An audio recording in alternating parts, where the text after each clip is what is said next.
ধুইরা টেনশনে ভাল লাগে না বাল। এমন একটা শিক্ষা বুঝছি চুরি এটা করতাম গেলে আমি ধরা খাই।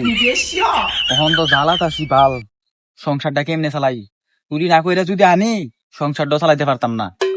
টেনশন, এই চুরি ছাড়া কিন্তু শিখলামও না, চুরি ছাড়া কিছু পারিও না, করতাম গেলে ধরা খাই। কি করা যায় কি করা যায়। আরে বদল বাড়ি লিটন ভাই তো আগে চুরি করতো, এবারে তো চুরি মুড়ি কইরা ভাই দুইটা বড় বড় বিল্ডিং জ্বালাইছে। এবারে বিল্ডিং ও থায়ে বিশাল টাকার মালিক।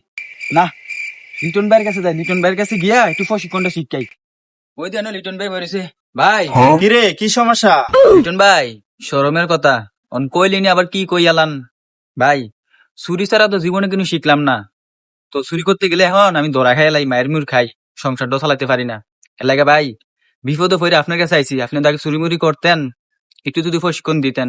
আরে ছোট ভাই, তুমি আবার এটা লই আইছো, আমি দিতেন সাইরা দিছি, এখন বাইত বিল্ডিং টিল্ডিং করছে তো আর এটির মধ্যে এখন চাই না। এখন যেহেতু তুমি আইছো, তোমার যত ফেসা চুরি, তাহলে তুমি একটু প্রশিক্ষণ নিয়ে যেতে পারো আমার কাছ থেকে। লিটন ভাই দেন, অনেক উপকার হইব ভাই, আমি আপনার লাগে দোয়া করেন ভাই দেন। তুমি চুরি করতে যাও কোন সময়, এটা আমার কাছে কওছেন? লিটন ভাই সেবালকে মন চাই এবালকে চুরি করতাম যাই কি। তাহলে তো তুমি ধরা খাইবে। চুরি করার দুইটা সময় আছে, একটা সময় আছে যে সন্ধ্যা যখন ভাত খায় ঘুমা, একটা আছে ভাতের ঘুম। এই সময় খাইয়া সবাই ঘুমাইলা, এই সময় চুরি করতে খুব ভালো। গৃহস্থ মিরস্থ সব ঘুমায় থাকে, সব চুরি করন যায়। আর একটা ঘুম হয়েছে যে ভোর রাইতে, ওই সময় আবার ঠান্ডা একটা ঘুম দেয়, গরম খেলে দিন তো। ওই দুইটা টাইমে চুরি করবা, তাহলে জীবনও ধরা খাইবা না।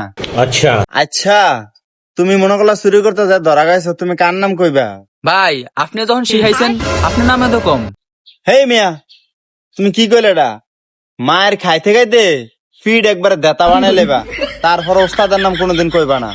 তাহলে লিটন ভাই আমি কার নাম কম? তুমি কারোর নাম কওয়া লাগতো না, তোমারটা তুমি নিজে মায়ের খাইবা, নিজে মরবা, তারপরে কারোর নাম কইবা না, কারণ ওস্তাদের জায়গা থাকবো। এটা ঠিক আছে? ঠিক আছে। তুমি যদি আমার মতো বড় চোর হইতে চাও, তাহলে আমি তোমার কাছে একটা কথা কই। আচ্ছা এলাকার ভিতরে চুরির মধ্যে ধরা খায় তুমি মায়ের খাইতে খাইতে ফিটে চামড়া তুলে লেবো, তারপরে তুমি কারোর নাম কইতে পারতা না, তাহলে তুমি বড় চোর হইতে পারবা। দেখো না, আমি কারোর নাম কইছি না, মায়ের খায় বড় চোর হয়েছে, বয়ে বয়ে খাইতেছি, কি বাড়ি গাড়ি করছে দেখছো নে। তুমিও এমন চুরি করলে বড় চোর হইতে পারবা, কারোর নাম কইতে পারতা না, জীবনে মুখ খুলতে পারতা না।